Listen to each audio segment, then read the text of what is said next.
Welcome to The Explainer. Today we're diving into a genuinely fascinating and honestly pretty complex theological framework. We're going to unpack the specific brand of spiritual knowledge, detailing the intricate nature of the soul, the universe's grand timeline, and the ultimate, absolute return to purity. We've got some incredibly profound concepts to break down today, and we'll be relying on our slides to keep these massive ideas grounded and easy to follow. To navigate this deep philosophical terrain, the text gives us a spiritual world map. Our agenda today is simple. 1. Awakening the soul. 2. Meeting the Supreme Soul. 3. The cycle of rebirth. And 4. Accumulating spiritual wealth. Let's get right into it. Starting with Section 1, Awakening the Soul, Redefining the Self. So, according to the teachings we're exploring today, the root of all worldly impurity, vice, and sorrow comes down to something called body consciousness. And the vital, very first step, before you can even attempt to understand God or the universe, is shifting to soul consciousness. It's all about recognizing yourself entirely as a soul, totally distinct from your physical body. The text presents this as the absolute one and only path to true self-realization. Now, check out how the text actually defines the soul here.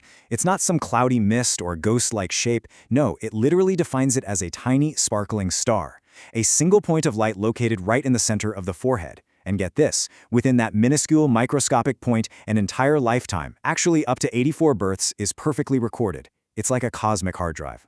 All of a person's good and bad impressions, which the text calls sanskars, are packed right into that little sparkling point. Which naturally leads us to a massive question, right? How can I actually realize the soul? The argument presented here is pretty bold.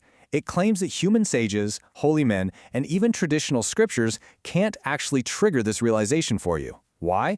Well, because human beings are by default trapped in that physical body consciousness we just talked about.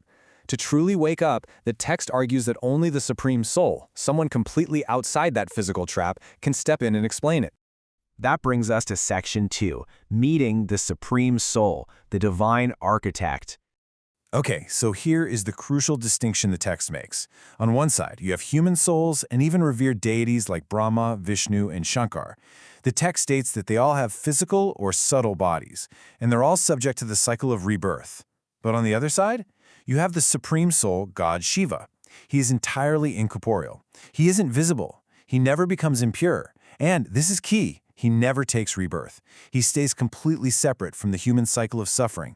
But wait, here's a real theological puzzle for you.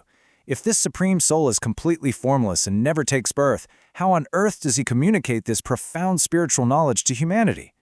Well, the text explains that he has to enter the impure human world by temporarily adopting an ordinary, older human body.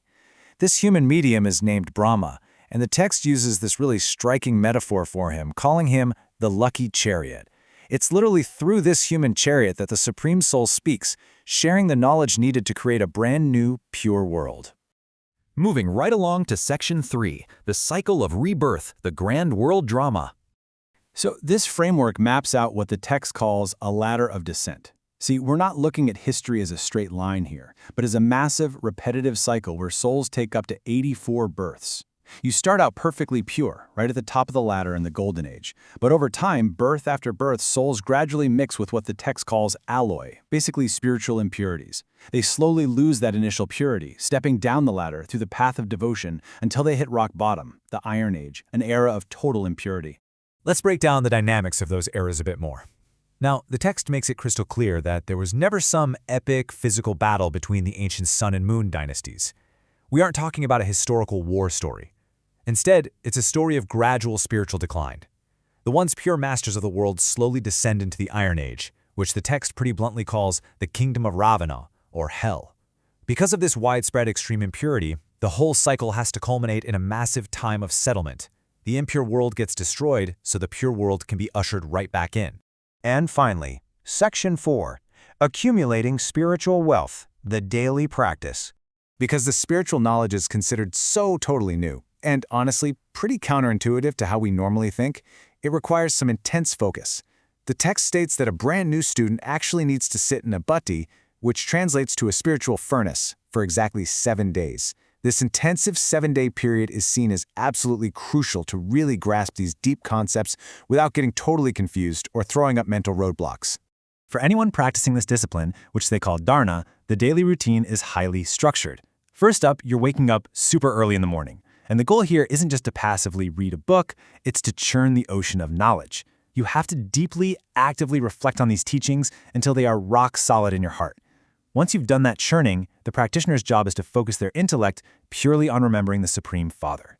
Which brings us to the absolute core instruction of the entire text, packed into one profound word: Manmanabhav.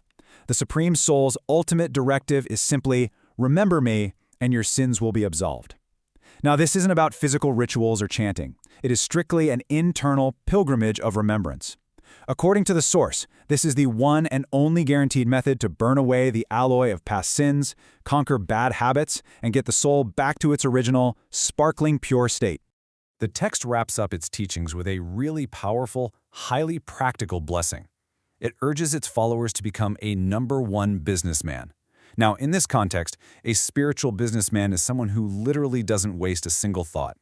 By maintaining constant remembrance and staying deeply soul-conscious, they turn every single second into pure spiritual wealth. Their intellect stops wandering, and their spiritual income, well, it absolutely skyrockets. Which brings us to our final point, and a question I really want to leave you pondering. Are you earning spiritual wealth with every single thought? Look, whether you fully adopt this specific theological framework or not, it genuinely challenges all of us to look at our own mental economy. Where is your focus going right now, today? Is it building you up, or is it just wasting your time? It's a fantastic lens through which to view our daily lives, and it absolutely leaves you wanting to explore the depths of spiritual knowledge even further. Thanks so much for joining me on this explainer, and keep learning.